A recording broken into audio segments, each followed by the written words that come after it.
بسم اللہ الرحمن الرحیم۔ ناظرین السلام علیکم۔ ناظرین، 19ویں صدی کے اختتام پر لاکھوں مربع میل پر پھیلی اسپین کی حکومت مکمل طور پر زوال کا شکار تھی۔ اپنی سلطنت کے کئی حصوں پر اسپین حکومت کا کنٹرول نہ ہونے کے برابر تھا۔ کیوبا اور فلپائن بھی اسپین حکومت کے خلاف بغاوت پر اتر آئے تھے اور اسپین میں اس بغاوت کو کچلنے کی طاقت نہ تھی۔ دوسری تمام یورپی سلطنتیں بھی زوال کا شکار تھیں۔ کئی علاقائی ممالک بھی آپس میں جنگ کی حالت میں تھے اور ریاستی تنازعات ختم ہونے کا نام نہیں لے رہے تھے۔ دوسری جانب مشرق میں جاپان پہلے سے ہی بیرونی تنازعات اور اندرونی خدشات کا شکار تھا۔ دوسری جانب امریکہ ایک منظم ملک کے طور پر ابھر رہا تھا۔ دراصل یہ نیو ورلڈ آرڈر کا پہلا باقاعدہ آغاز تھا جس کا پھیلاؤ پیسفک اور یورپ کی جانب تھا۔ امریکہ کی نظریں یورپی ممالک پر جمی ہوئی تھی اور امریکی عوام جنگوں کے حق میں تھی۔ کیوبا پر بے رحمانہ فوج کشی پر انہوں نے بغلیں بجائی۔ امریکہ جنگ اسپین کے بعد عالمی لیڈر بنا۔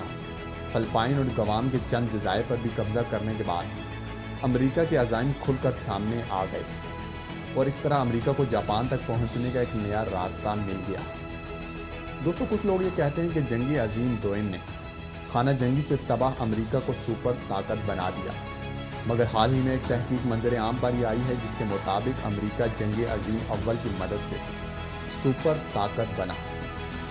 5 مہینوں تک جاری رہنے والی امریکہ اسپین جنگ زوال پذیر یورپی طاقت اسپین اور ابھرتی ہوئی طاقت امریکہ کے مابین ایک خون ریز تصادم تھا جس میں اسپین کی تباہی سے عالمی منظر نامہ بدل گیا اور امریکہ کئی ہزار میل تک اپنا تسلط قائم کرنے میں کامیاب ہوا۔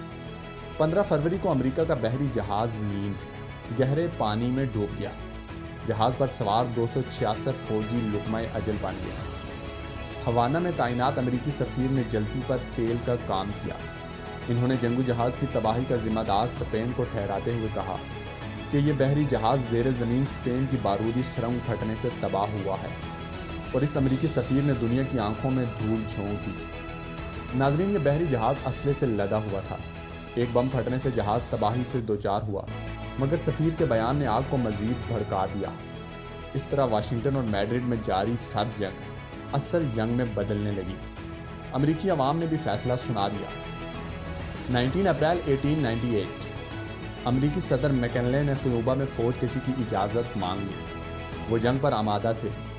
وہ گولہ بارود آزمانے کے لیے پہلے سے ہی کانگریس سے اجازت لے چکے تھے، جو انہیں سفیر کے بیان کے بعد فوراً مل گئی۔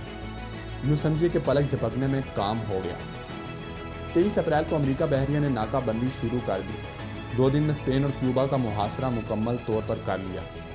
کیوبا میں اسپین کے 1.5 لاکھ زمینی دستے اور 80 لاکھ مقامی ملیشیا کے جوان تعینات تھے۔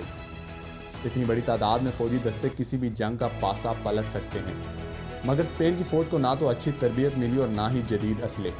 اس طرح کیوبا اور فلپائن میں موجود ہسپانوی دستے بھی قابل ذکر عسکری ساز و سامان سے محروم تھے اور روایتی جنگ لڑنے کے قابل نہ تھے۔ دوسری جانب امریکہ بھی جنگ کے لیے مکمل طور پر تیار نہ تھا۔ بڑی جنگ کے تجربے سے محروم امریکی فوجی 28,747 افسروں اور لاکھوں جوانوں پر مشتمل تھے، لیکن یہ فوج ایک جگہ منظم نہ تھی بلکہ کمپنیوں کی صورت میں امریکہ بھر میں پھیلی ہوئی تھی، کیونکہ مغربی امریکی قبائل میں خانہ جنگی کی چنگاری سلگ رہی تھی۔ دوستو، اعلان جنگ کے فوراً بعد 23 اپریل کو فوجی دستے تمام ریاستوں سے واپس بلا لیے گئے۔ البتہ امریکی بحریہ بہترین حالت میں تھی۔ امریکی بحریہ کسی بھی سمندر کا محاصرہ کرنے کی مکمل طور پر صلاحیت رکھتی تھی۔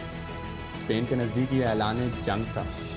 امریکہ نے بھی 1 مئی 1898 کو جنگ کا اعلان کر دیا اور اس طرح اس جنگ کا اعلان باقاعدہ سے ہو گیا۔ جارج اسٹیلی ایشیائی اسکاؤٹس کا کمانڈر تھا۔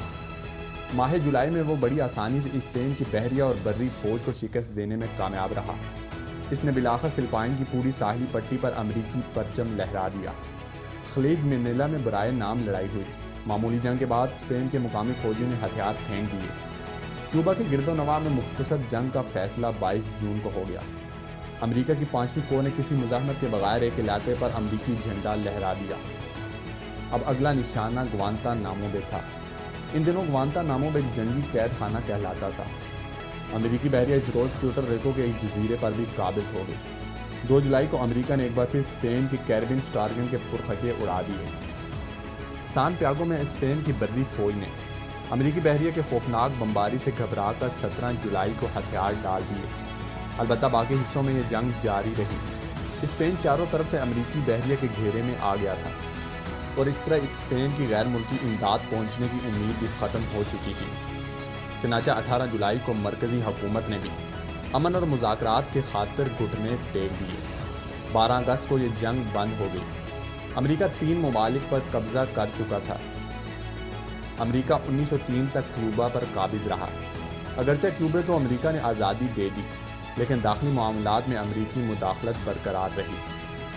فلپائن اور گوام پر قبضے سے امریکی جاپان کے ہمسائے میں پہنچ گیا اور یوں امریکہ ایک بڑی سپر پاور بننے میں کامیاب ہو گیا۔